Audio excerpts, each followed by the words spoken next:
Hey, Mike here. I just wanted to let you know that you can listen to Dark Poutine early and ad-free on Amazon Music, included with Prime. You're about to listen to a historical episode of Dark Poutine. After episode 149, you will find Scott is no longer with the show. In an effort to maintain continuity and offer listeners as many episodes as possible, we are leaving the episodes in which he co-hosted intact. Thank you.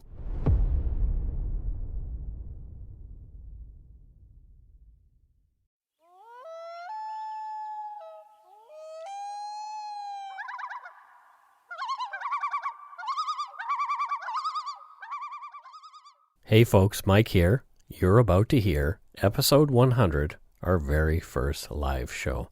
Our opening cue didn't work out quite the way we'd hoped. There was a technical glitch, so I'll say it now. Grab yourself a double-double and an Nanaimo bar. It's time to scarf down the 100th episode of Dark Poutine. Chomp, chomp, chomp. Nom. Hello. That made me a tiny bit afraid. But the thing is, I enjoy a stranger in a clown costume in a white van.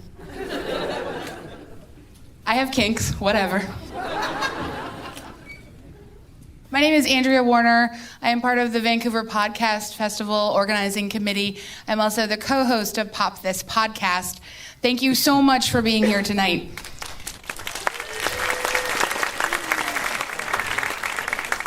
I know, that was mostly for me. But we're also here to welcome to the stage, not quite yet, I have 3 minutes of script I have to read. But, I know, but come on. We are here for Dark Poutine, its very first live show.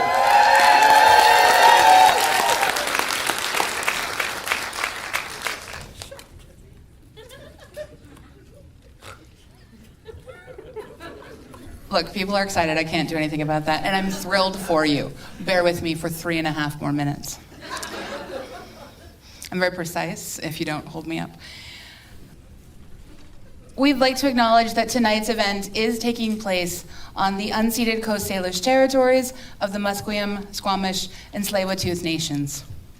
This is the second annual Vancouver Podcast Festival, and it is presented by Doxa Documentary Film Festival. The Podcast Festival specifically, is dedicated to highlighting the power and potential of podcasts and bringing together local creators with those on the national and international stage. We have many thank yous because it's a nonprofit and it takes a lot of people to put stuff like this on. So we are going to thank our premier partners, the Vancouver Public Library, SFU Woodwards, and CBC Podcasts. Our premier media partners are CBC Vancouver and the Georgia Strait. Our major partners are Creative BC, Eventive, Kelly & Kelly, and Story Hive. Thank you so much for all of their support tonight for this event.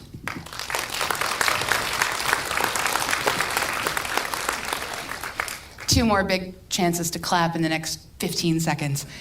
We also want to thank the Rio Theater for having us again this year. We also want to thank our amazing team of volunteers who we could not do the festival without, so thank you very much.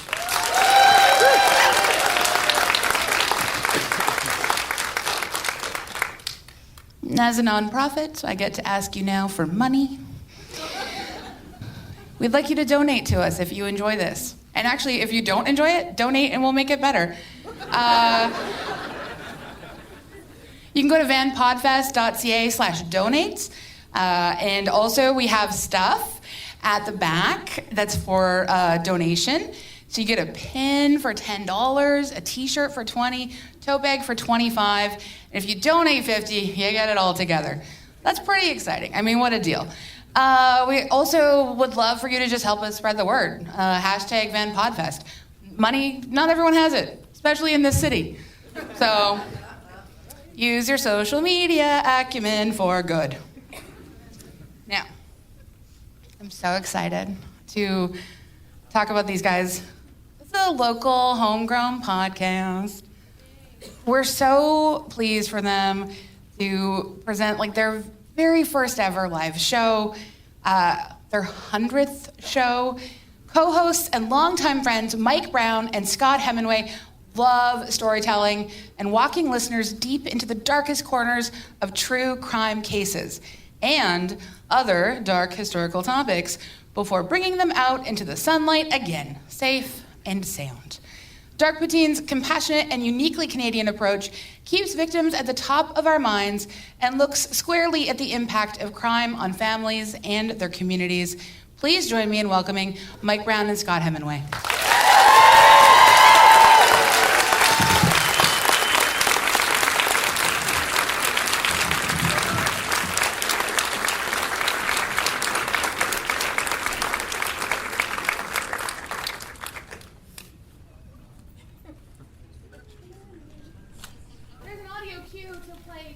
And they'll come out.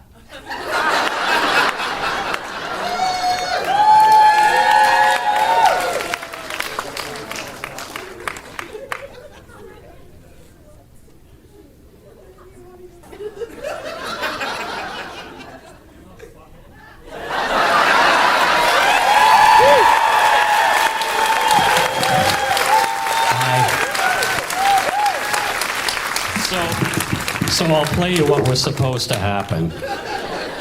If I have it. I don't think I have it, actually. Taking my juke off. This is it. First up, we should play, I think it No, is... it's itchy. It's really hot.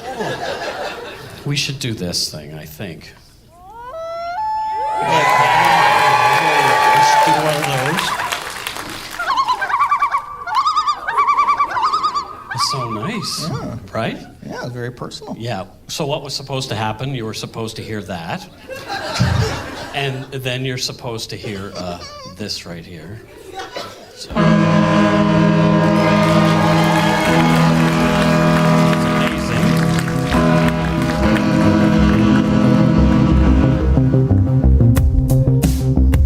Look at that. That's what you're used to hearing, right? And we don't want to play the whole thing because we're going to have to just stand here and look at each other for that. It's so fucking weird to hear something that you've created playing. Right? In a theater. Oh, hi. Welcome to Dark Poutine. My head is really hot, so that's going to go. But we had our toques on, just like we tell you folks to do. We actually don't do that for every show. Shut up. Okay. Don't. No, you've broken the stereotype. Okay.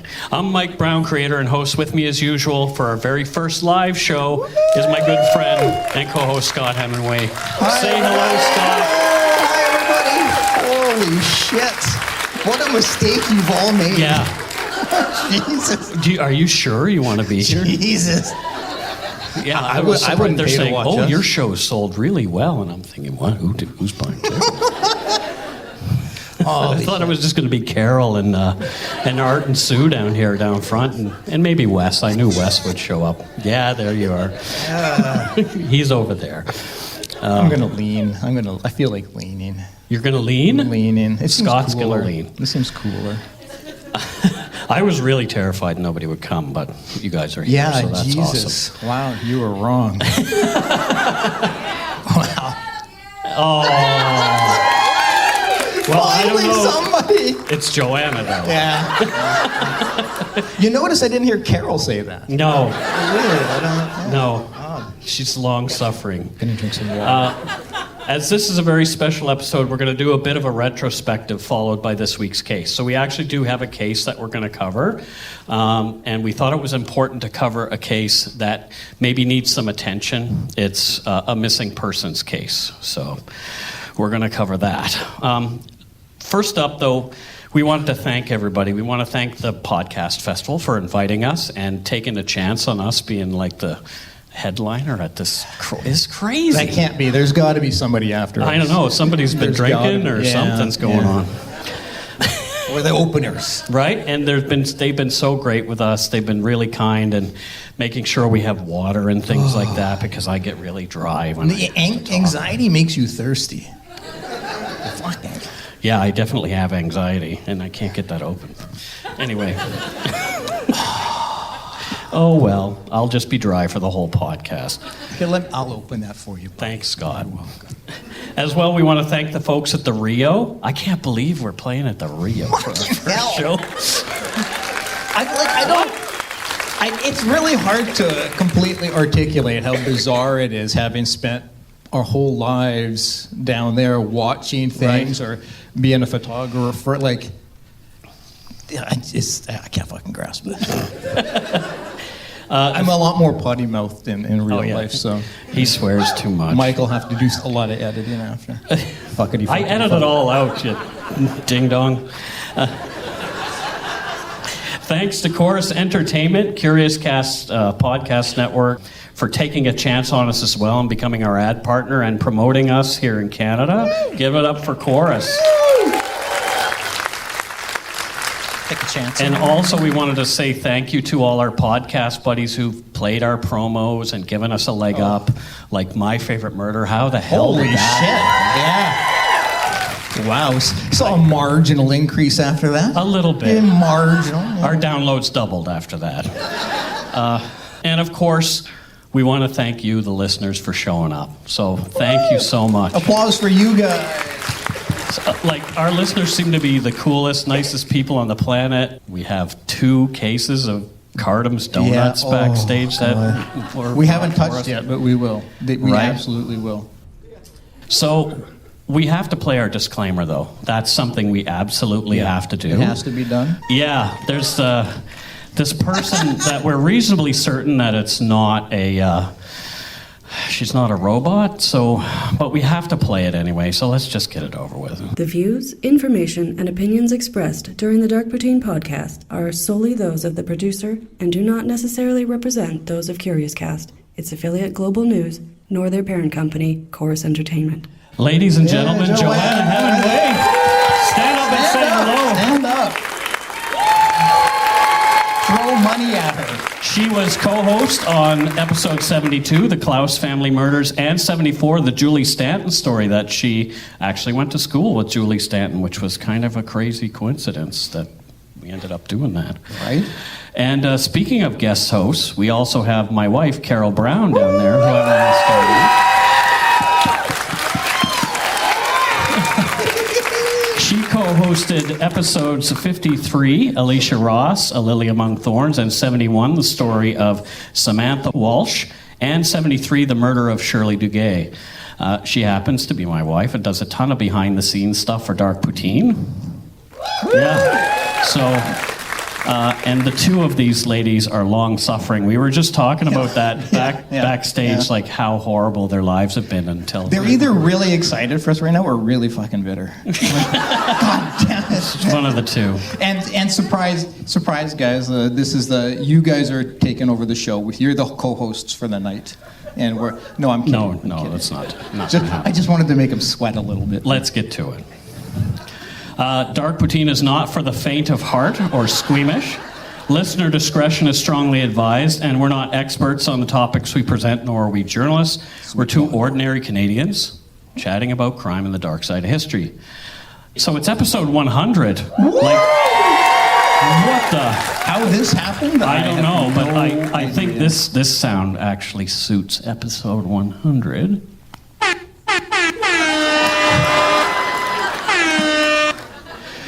Oh, I just saw my mom. Oh, and my brother. Your mom and your brother. Behave, everybody. Behave. Wow, that's amazing. Mama Hemingway is here.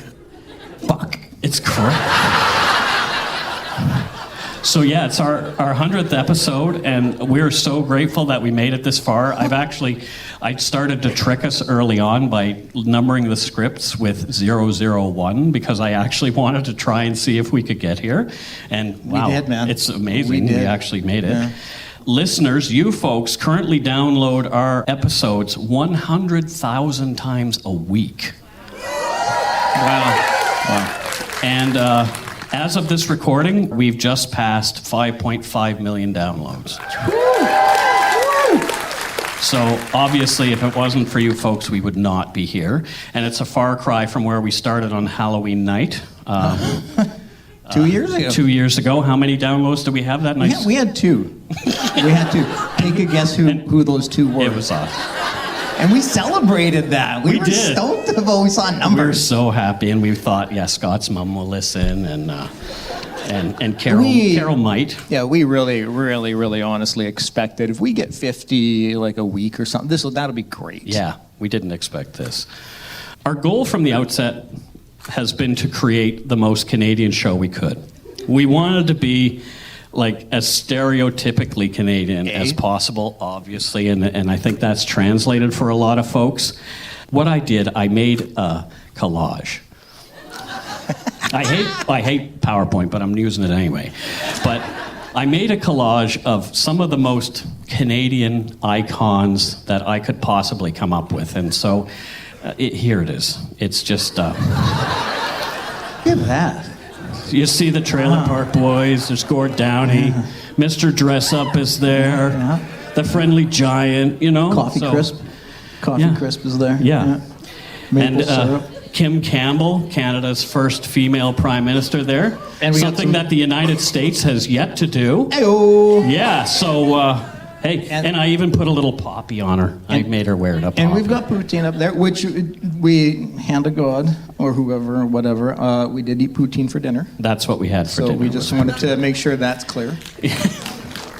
And I feel like having a nap.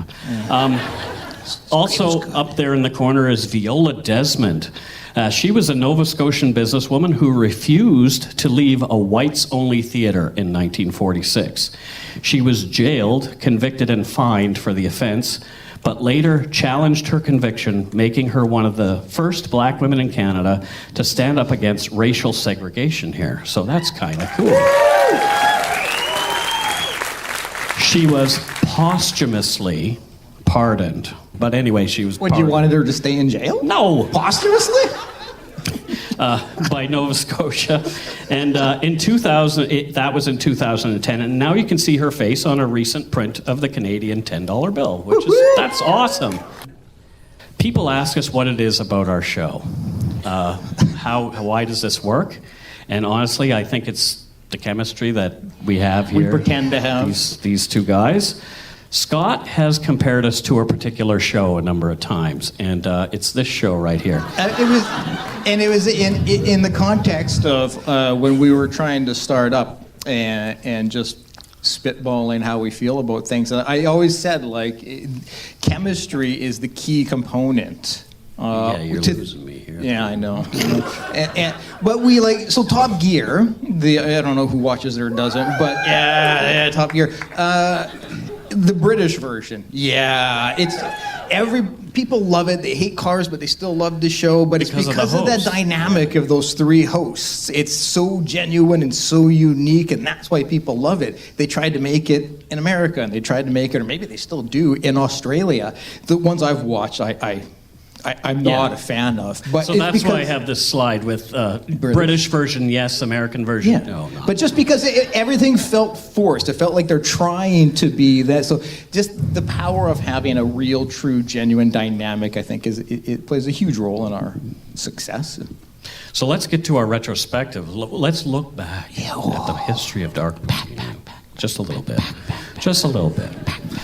So we started off with the mystery of the floating feet. The mystery of the floating feet. But don't you want to just tickle them? I wonder if anybody did that with the floating feet. I don't know. But obviously I didn't use the feet that would wash up on the beach because we don't want people running for the exits and all that kind of stuff. It's kind of creepy. But episode 1 was only 23 minutes long, and at the time I felt like we just had to get our first episode out there, good or bad. I wanted to rip the Band-Aid off, so let's just get this done. For me, doing anything new is like going into a cold swimming pool. It's best just to get it over with, just jump in. That's true. And sometimes you jump right back out again, but at least you've done it. So you can kind of hear the Dark Poutine magic happening, though, in that first episode. Sparkles. And here's a clip I pulled of Scott responding to my story about a lower leg found in a garbage bag near Seattle. I don't remember. Yeah, I don't know if you want to hear this, but... I don't typically go boating or swimming in a garbage bag. Typically. Just one of your legs in a garbage bag. Well, no, when I have done it, I individually wrap each limb. Oh, yeah. Oh, that's nice. It's a look. It is. Interesting. Don't you find it's a little sweaty? I find it a lot of things. Yeah, so That was kind of funny. that was episode 1, you know? So it was already happening. That's when I peaked. Yeah, you... That was my peaked at episode shining 1. moment. It's amazing. All right, see you, everybody. And people asked us what our favorite episode was. And Scott and I kind of both have the same favorite episode. And it is this one, the story of Elisa Lam. Yeah. And I talked about it a little today at the master class that I held, and I didn't see this many people there. But You did great, though. You did great. okay, well, Scott was there. But it was one of those episodes we've heard covered on a lot of other shows, and we wanted to approach it from a really different perspective. We feel that Elisa Lam has been dehumanized in a lot of other podcasts and forgotten as a person. And we wanted to ensure that when we closed that show, people knew Elisa Lam a bit more as a person, and I think we did a pretty darn good Yeah, it's a story that's so easy to get caught up in the sensational side of it and the supernatural side of it, and that's where it all seems to go. But yeah, people forget about who she was and who she is, and so I was really proud of how you wrote it and how you researched it and wrote it, and it really I'm proud that we were able to cover it in a way which is, it's about her and mental illness, not about some ghosts supernatural or thing. Russians. There's no after. No. So on many occasions we've talked about weird connections to different things. Like Scott and I are kind of proving that Canada is the smallest town as far as the country goes. Scott and Jim actually hung out with Terry Driver, who was the Abbotsford Killer, and they watched Fast Times at Ridgemont High. And Halloween 3. I remember that, watching those two movies with him. Yeah, and later on this guy goes on to be like a heinous creep. Yeah. And I've known people in places in Nova Scotia, our Nova Scotia-centered episodes, like Life with Billy. And one of our friends actually was... her aunt was married to Billy before Jane Stafford, which is kind of crazy. So, are you here? You might be here. But Kimberly McAndrew and Carissa Boudreau, the case that happened in the neighborhood that I grew up in. That was kind of crazy. I'm gonna give everybody some mouth noises. What? So how many people here are in the Yumber Yard? Let's hear the Yumber Yard. So some folks asked, where the heck did the Yumber Yard come from? Where does where is that from? And well, it's from episode 12, the Moncton Mountie murders. I remember it well because Scott was editing at the time, and he left my flub in, which I'm kind of grateful for. You're welcome. We were talking about where the perpetrator in that case had worked, and I mispronounced one of the places. And here's a clip of that nonsense. He worked at a bunch of menial labor jobs at a grocery store, warehouses, and a local lumber yard. I'd like to work at a lumber yard. A lumber yard. Sounds like something your daughter Bibi would say. You work at the lumber yard.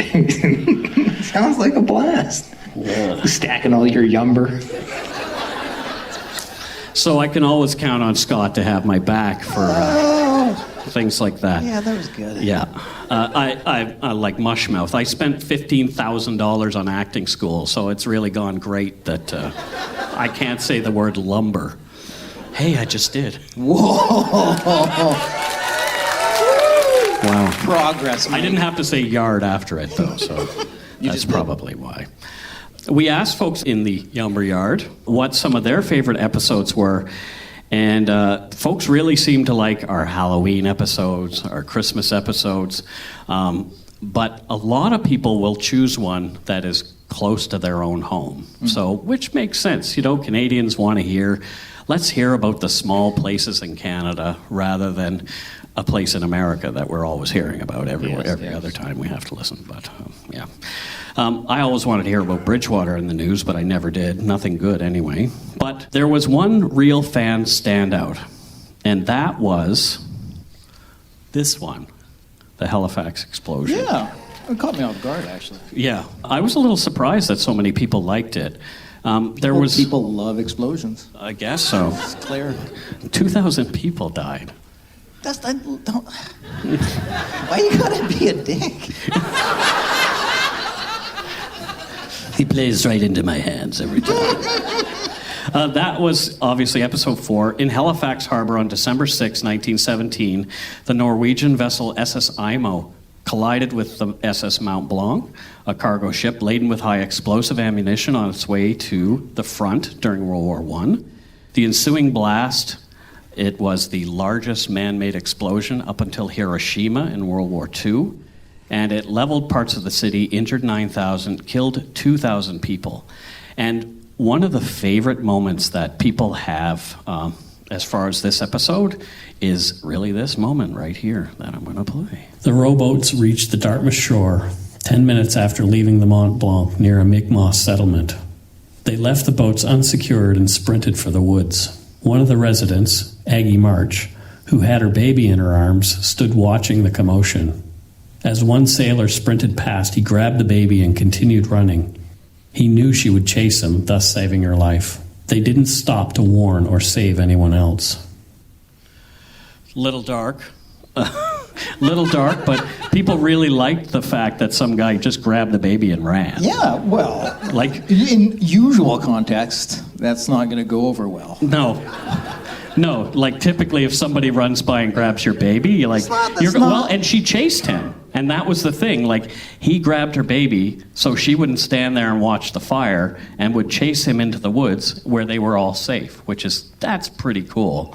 And that happened. Canadian. I kind of hope that's a real story and not a bunch of baloney. Let's not question it's in a bunch of books. We're best to not question. It's in books. So, and another episode that people have given me personally a lot of feedback is episode 10. It was called Mike Met a Monster in 1981.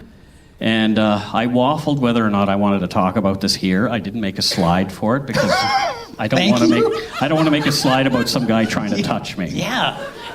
You know, but yeah, well, that's okay if you do. Okay. I give consent for you to touch me. But you know what? All the feedback that I've gotten from people, and this is the reason why I want it in the retrospective, is that I got so many kind comments from people over the last year and a bit since I've done that episode. People who were understanding and kind and empathetic. Some people shared their own stories that they weren't capable of sharing with somebody else. They chose me to share it with. Like, holy crap. Yeah. And I was inspired to do it by FBI profiler Jim Clementi, who I heard share about his story on a podcast a year before. And I got to thank him at CrimeCon last year for that. But one of the proudest things that I think have come out of this is one of our listeners emailed me and she said she finally went to the police and outed her attacker, and that case is, I guess, before the courts. So Yes. So that made that definitely worthwhile for us to do. Mission accomplished, right? Enough of that. Let's move on. Wow, it's like we planned this, and it's like almost right on a half hour. How did that happen? Is it really? It's amazing. Wow. Yeah. Wow. Yeah. Let's make it like 3 hours. No. Yeah. No. We It's 100. We can't do that to the podcast festival. 6 hours. 6 hours. So this is where typically a break would go. So this is where the ads go, right there, right. At this moment, right now, we're in a break. We're actually, you won't hear this probably in the actual show. Or These you might. ads paid for Mike's sweater. Oh, let's see. Yeah, show it off. Sam Squanch. Sam Squanch.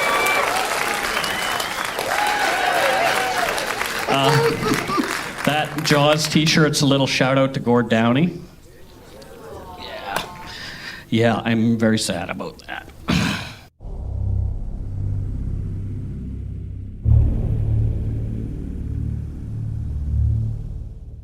Oh, look, we're back from our break, Scott. That's amazing. How did you feeling? that How you happen? feeling? I feel great. Yeah, good. And so now it's time to get to our actual case. Oh, Jesus.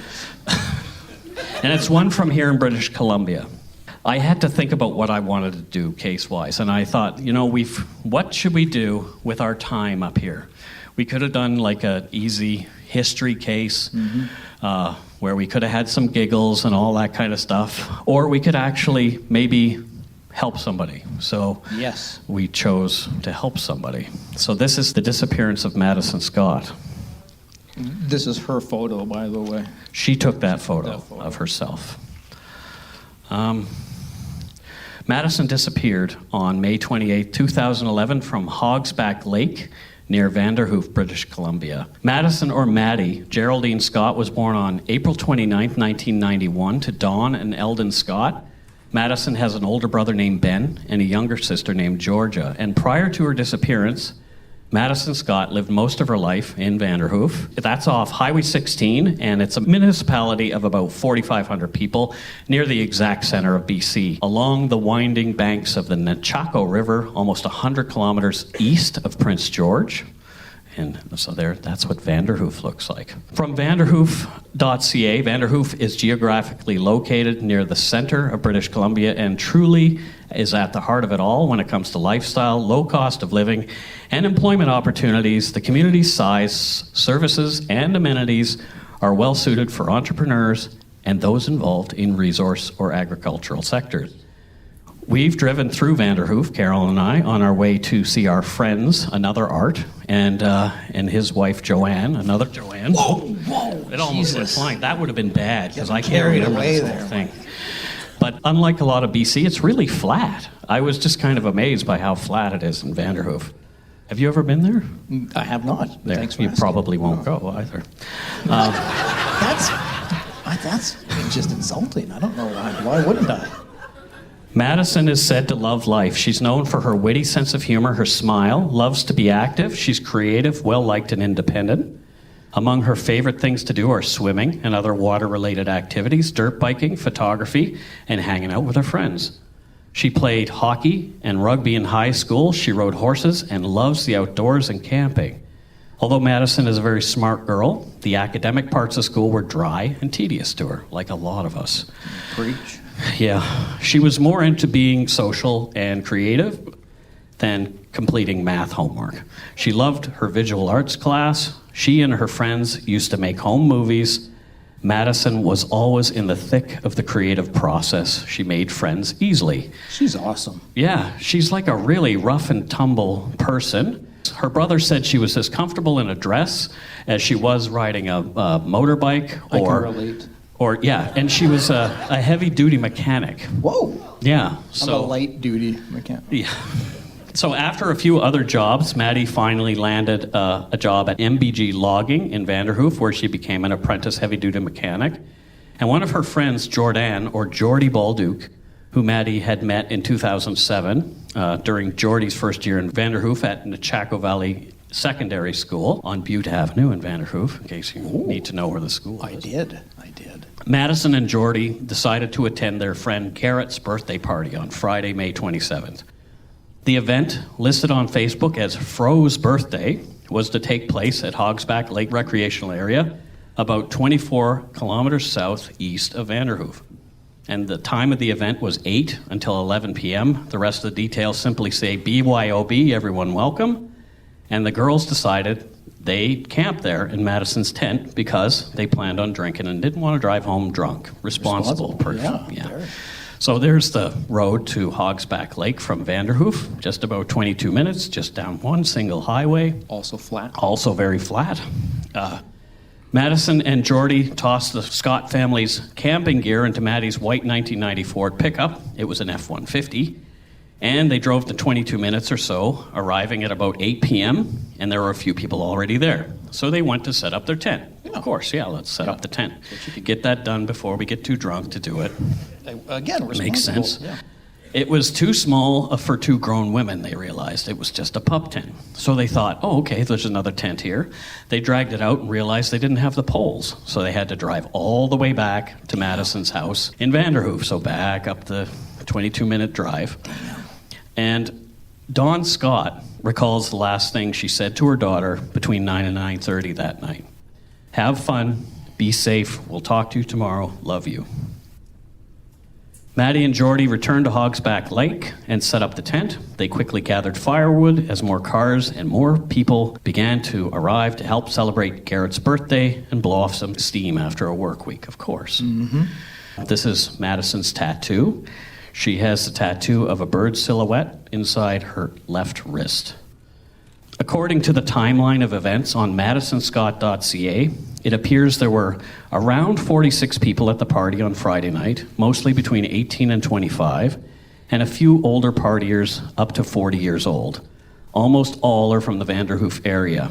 And in Stephen Scholar's documentary, The Vanishing of Madison Scott, Geordie says that this is her friend, got super drunk, and at some point, people who were not friends came to the party and were acting rowdy. So things got a little tense. Yep.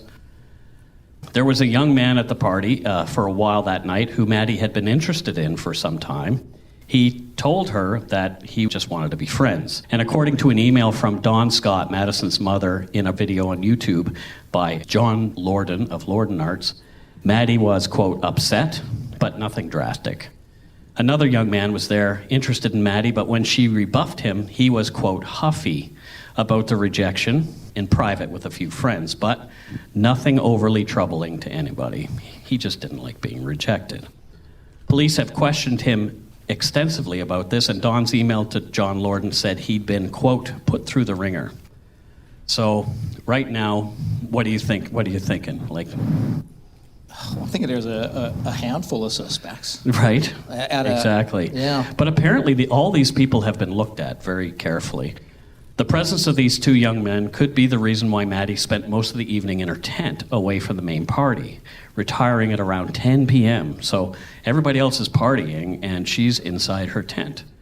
Maddie hung out there and texted her mother between 11 and 12:30, and from one entry, Maddie and Dawn were texting at about 11:30 on Friday, May 27, 2011, and the last activity on her phone was 12:30 a.m.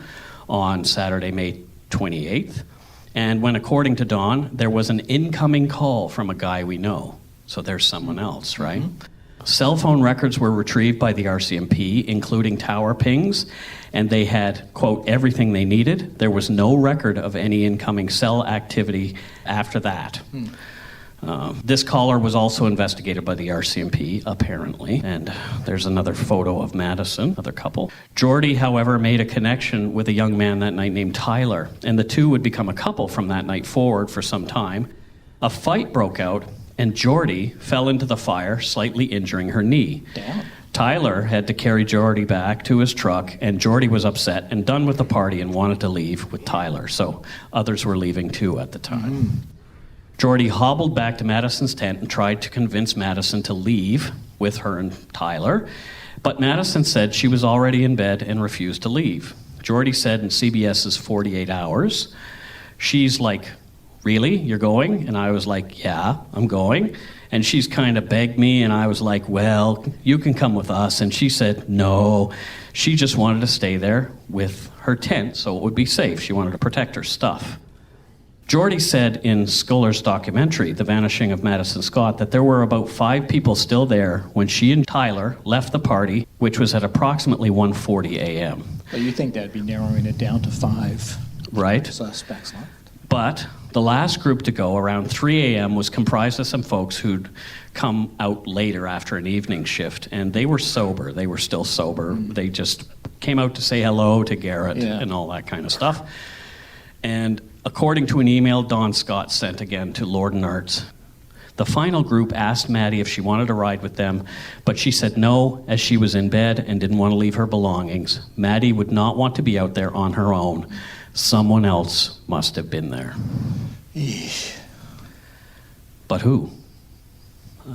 I guess if we could answer that question, we might be able to find out where Madison is.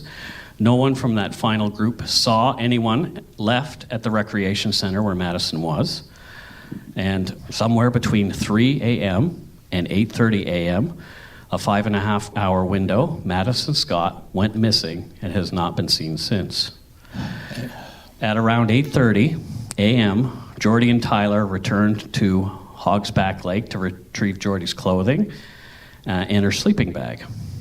Madison's cell phone had stopped pinging just a half hour before at 8 a.m. Okay.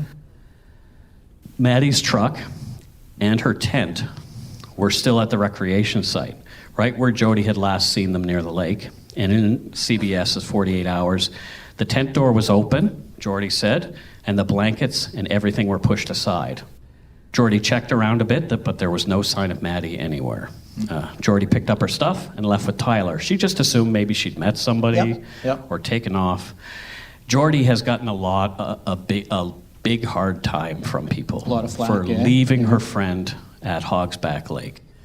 A lot of people online will say, why did somebody leave somebody there? Well, You don't expect or plan for these kind of things to that's happen. right. You don't think in a small town like Vanderhoof of 4,500 people that someone is going to go missing if you leave them alone. Yeah, absolutely. At around 10 a.m. that morning, Garrett, the birthday boy, returned to the site to clean up the remnants of the party. He'd done that every year, and he partied there. I think he was 25 that year, and they said he had a birthday party there every year that he was old enough to drink. He saw no sign of Maddie either, and he left after cleaning up the site, and what you see on the screen is what he left seeing. On Saturday night, there was an even larger party at the recreational area. Maddie's sister Georgia saw Madison's tent and truck when she went to the second party at Hogsback Lake after Maddie's disappearance, but she didn't see her sister anywhere. She also didn't mention being at the party until later because she was underage and she was afraid she'd get into trouble. I mean, you're not going to tell mom and dad if you're out drinking until you find out your sister's gone missing. Then you kind of have to own up to it. During the second party, a 17-year-old male flattened the empty tent. RCMP later interviewed him and determined he was unconnected to Maddie's disappearance. There's been much to-do made about this online as well, but I don't think that... Well, it does leave questions. Why would you just come and disassemble? Well, when I was drunk, I was known to do a lot of dumb things, and I can recall... You still do sober. Well, not stuff like that, but I recall times where I would have totally done something like that. I was not exactly the most responsible drinker. That's an understatement, by the way. I heard Carol giggle. On Sunday morning, Eldon, Maddie's father, and Dawn, her mom, were concerned that they were unable to get in touch with her. They'd been trying a couple of times over the past day, but no dice. And so what they decided they'd do is drive out to Hogsback and see if she was still there. And they fully expected to see her sitting there, but they didn't. All they saw was her truck at Hogsback. They looked around all through the woods. They didn't find their daughter. Police were called and attended soon after. Upon searching Madison's truck, her purse and other valuables, including expensive motorcycle gear and a DSLR camera, were also left in the truck. Some of Madison's jewelry was found outside the door of her flattened tent. Madison's mother later stated she did not believe the jewelry being left behind was of any significance. Interesting, okay. Don't read into it. But there were two things missing. Madison's brand new iPhone 4 was nowhere to be found. Okay. So she's left behind her purse, she's left behind everything else. Her iPhone 4 is not there, nor are the keys to her truck. Interesting. Being that the truck is there. Yeah. Jordy came later on that day when she heard that Madison was missing and spoke to police. When Madison's parents finally got home, they began calling everybody they'd known who might have seen Madison, like, okay, let's talk to family, workmates, friends. No one had seen any sign of Madison since the last folks who'd left the party at Hogsback in the wee hours of May 28th. This is the inside of her truck. It's just something very eerie about seeing. Yeah. So I did actually get the crime scene photos, which is actually kind of interesting. It was easy to find, but I thought it would make a compelling seeing something left behind by somebody who's missing. I don't know, just... Over the next month, as searchers scoured the area for Madison, everyone who had been at the parties on Friday and Saturday at Hogsback were spoken to multiple times by police. They were all cooperative, and many were polygraphed. So anybody who the police even suspected was polygraphed. And here's a picture of some of the searchers. Initially, and over the years, RCMP and Chaco Valley Search and Rescue and other volunteers searched by way of air using helicopters, covering the land in multiple grid searches in dense brush, sometimes in the same place more than once with dogs, and they covered lots of ground, searching a massive area, including logging roads and abandoned cabins and other long-forgotten sites. So there's a lot of stuff in the woods near there, and it's a big area. Hogsback Lake was searched. It's 22 feet at its deepest, and they thoroughly searched it using sonar and other equipment. Posters of Madison Scott and details of her disappearance have been plastered all over the place. Madison's friends couldn't believe it. She was a responsible girl. Nobody could believe that she would run away, so something happened to her. The speculation started soon after Madison's disappearance that on her own, but these were people who didn't know her. Yeah. But there have been no new leads in her case. The police, all those searches, found nothing. She has just disappeared into the ether. Whew. Yeah. When you're Googling this case, you'll find that there were rumors and media articles falsely reporting that a local man, his name was Fribjørn Bjørnson. I had to actually say that a bunch of times. Good job. He'd been on a baseball team with Madison, and they were acquaintances. Madison and Fribjørn's family wanted to state that for sure he was not involved in her disappearance. But sadly, in 2012, near Fort St. James, Fribjørn was found murdered. Oh, wow. Right. 4 people were later charged in relation to this slaying. Again, the police say these 2 cases are not linked. Really? At all. Yep. Okay. They just say it's a small town. I don't know. Okay. Yeah. Madison's parents, in particular her mom, they remain the biggest advocates in the efforts to find Madison Scott and bring her home. According to Stephen Skoller's documentary, The Vanishing of Madison Scott, her parents set up their own investigative board in their basement. So you'll see, like in movies, that kind of stuff, and they've got, all kinds of pins in the board and pictures and that kind of stuff. I know I've said it a million times on the show, but I can't imagine that fear and terror of your child being missing.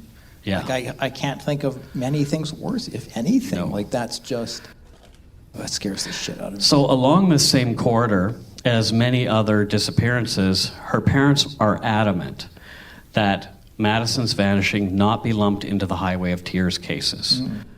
As many media outlets have done. CBS did it in one of their documentaries, and I believe that Madison Scott's parents weren't pleased with that. Oh, okay. Madison doesn't fit the profile of the cases involved in the EPANA investigation, and EPANA is the official name for the Highway of Tears Task Force. Madison is not on that list. Maybe the RCMP knows something that they're not sharing with us. Who knows? Which is, we know personally that can often be the case. Yeah. So as of this recording, Madison Scott has been missing for 3,088 days. That's 8 years, 5 months, and 13 days. Someone has to know something about what happened to Madison Scott. Here is a clip of Madison's mother from a YouTube video. Somebody knows something, and we need them to come forward. Somebody knows something about Maddie, and we need to find her. And we're not going to stop until we do. And it's past the time. It needs to happen. This is 8 years this woman has gone without seeing her daughter, not knowing what's happened to her. While we close the show, because that's it for this part of the show, we want to say, again, Madison was 20 years old when she went missing from Hogsback Lake in BC in May 28, 2011. At the time of her disappearance, she had shoulder-length ginger hair, hazel eyes. She stands 5 feet 4 inches tall and weighed approximately 160 pounds. She has pierced ears and a left nostril ring. Madison has that bird silhouette tattooed on the inside of her left wrist. And her disappearance may be the result of foul play. There's a reward of up to $100,000 for information leading to the arrest and conviction of the person or persons responsible for her disappearance. Now notice that doesn't say for bringing her home. I don't know. Yeah. So we'll leave this final slide up as we close the show. We don't want to do any Patreon shout-outs this week for obvious reasons, but holy crap. Yeah, wow. Yeah. Yeah, I've watched the 48 Hours story on this, and so I was a bit familiar with it. And missing persons cases, I'm glad we don't do too many, just because they bother me. I like having finality. I like at least knowing what happened. And so to think that there are parents, and there are so many out there who are just struggling, not knowing where their children are, or children not knowing where their parent, it kills me. It tears my heart out. So let's talk about something more fun. Oh, please. Thank goodness. Penguins? Okay. Are we going to talk about penguins? We're going to talk about penguins, They're Scott. fun? That's not in the script. We're not talking about penguins, are we? Ooh. We can if you like. Please. They're not Canadian. They're Antarctic. But do you like penguins? I love penguins. Yeah, They smell funny. The consensus is penguins are great. Penguins are great. Carry on. So I have a bit of an announcement that blows me away. You're pregnant?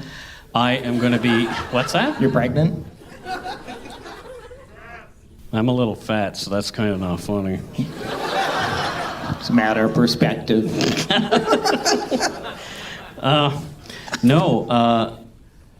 A few months ago, somebody reached out to me and had an offer for me, and I was thinking, you are telling me lies. This person claimed that she was an editor for a nationally known book publishing company. And she was telling me that they want me to write a book. Is it Playboy?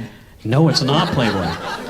So I will be writing an 80,000 word for HarperCollins Canada. Woo! Why didn't they ask me? I'm known for my I might actually get you to write the introduction. It would make sense. Sure. But yeah, so it's going to be 25 true crime stories from all over North America, presented by Dark Poutine. Yeah. Like, holy crap. They approached me about making a YouTube video. I really did say, she called me, and I was saying that she was not telling me the truth. She had to send you an email with official letterhead and stuff for you to buy it. Yeah, I had to read the email address HarperCollins Canada before I actually believed that she wanted me to. Yeah.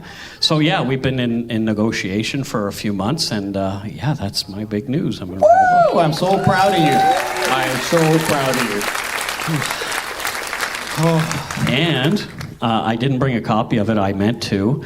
So another editor, her name is Mitzi Zarito, put out a book. Did she? Yes, she did. And what could be in this book? Oh, well, what's in that book is actually my... what are you pulling out of there? What am I pulling out of there? Got a pocket? It's actually the name of the book. Pulling out of here. So I've got a picture of Scott eating poutine that I'll show you guys. Oh, that was fun. Yeah. But anyway, so the best new true crime story, Serial Killers by Mitzi Zarito, is in stores now, and you can get it on Amazon. And what did you cover in there? I covered the Clifford Olson case in there. A very important one, yes. Yeah, so I'm a published author already. How about that? I feel like I'm collaterally published. I'll take the collateral booking. Is that what they call it? No. Or is it reading? I don't know. No, they definitely don't. Anyway. You're a twit. That's why I love you. I have no counter-argument. So, if you want to help support the show, you can do so at patreon.com/darkpoutine.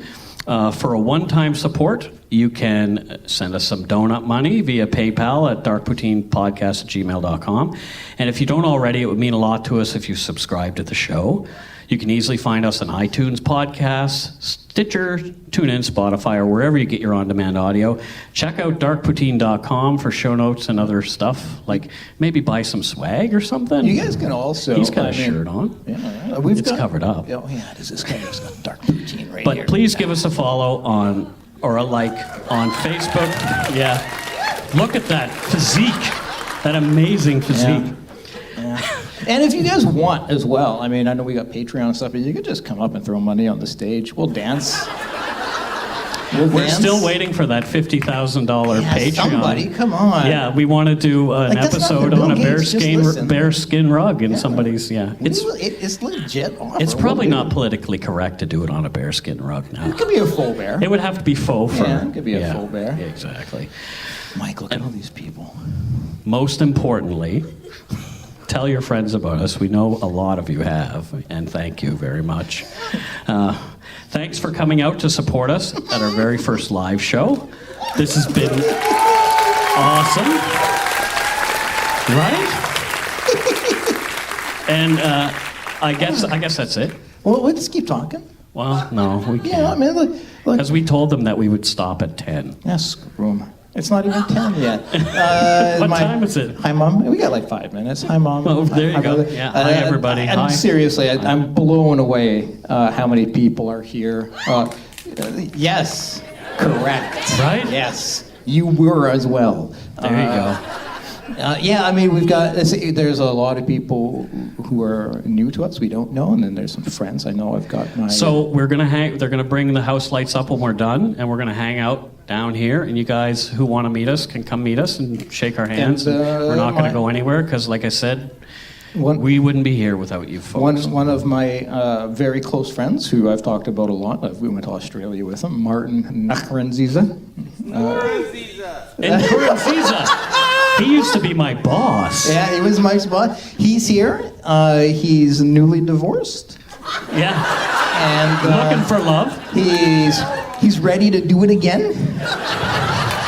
So he's a handsome fella. He's handsome. I don't mind saying. He's a very handsome Intolerable.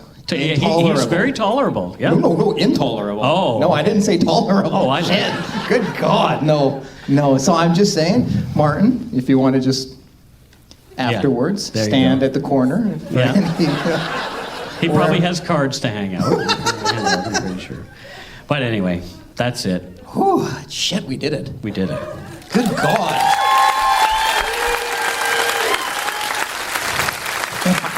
But I kind of would love it if you guys would close the show for us and say what I usually say.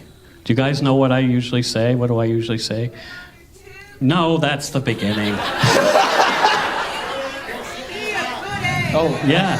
What I say is, don't forget to be a good egg and not a bad apple. So on the count of 3, I'll say it again. Don't forget to be a good egg and not a bad apple. And I need to take a selfie. Scott's going to take a selfie with... Oh, everybody's so dark. Can we turn the lights on out there? Is it possible? No, they won't see us. They won't? Well, I'm taking... Mike, get your head... Yay! Okay, Mike, get in the photo. Okay, here we go. Yay! Okay. All right. So, yeah, on the count of 3, let's say it. Don't forget to be a good egg, not a bad apple. 1, 2, 3. I like dolphins. Woo!